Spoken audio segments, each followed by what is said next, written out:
नमस्कार जय जगन्नाथ। आज आसी आम पहुँचीचु स्वर्ण मंदिर स्टेज रे ड्रामा रे। तो स्वर्ण मंदिर यात्रा जो आमर चली तो स्वर्ण मंदिर स्टेज रे केमती ड्रामा चली रानी पंडा केमती एक्टिंग करुँच माँ कौन झील कौच आखि खोल माँ आखि खोल। तो कहीं माड़ खाइले कौन हेले तो नाटक कौन शेष जाए आप वीडियो देखिले किसी जानीपारे। आ बहुत बढ़िया नाटक। तो नाटकर ना हूँ घोड़ा हाथी गंडा को गंडा एका लड़ब रानी पंडा। रानी पंडाकर निजस्व कहानी एटा। तो आपण मैंने शेष जाए वीडियो को देखंतु।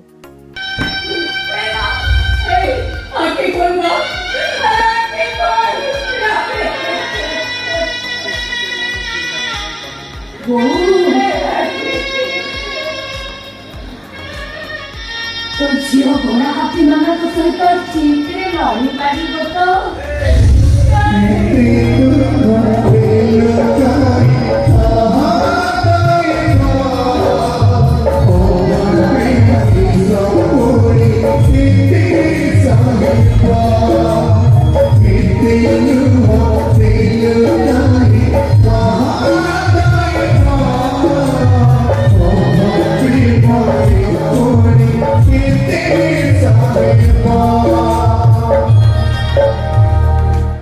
आपण मैंने देखुं केमिति रानी पंडा अभिनय करुँच।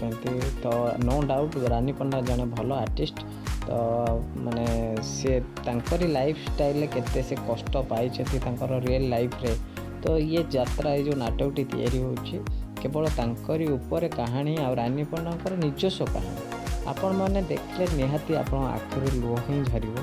आ ये वर्षर सबुठ लगुच ये सुपर डुपर नाटक ही हम सबू यात्रा पार्टी ये ही नंबर 1 नाटक हम बोली समस्त आशा और विश्वास आईथे ही भिड़ हम।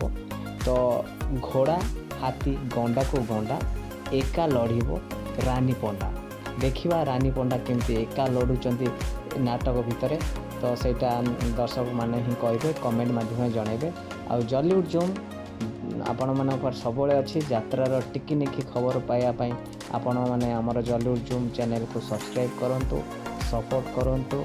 आमर जदि वीडियो भल लगुच ताले शेयर करूँ आ कमेंट माध्यम जनातु जे रानी पंडांकर ए यात्रा केते दूर सक्सेस रही। नमस्कार जय जगन्नाथ।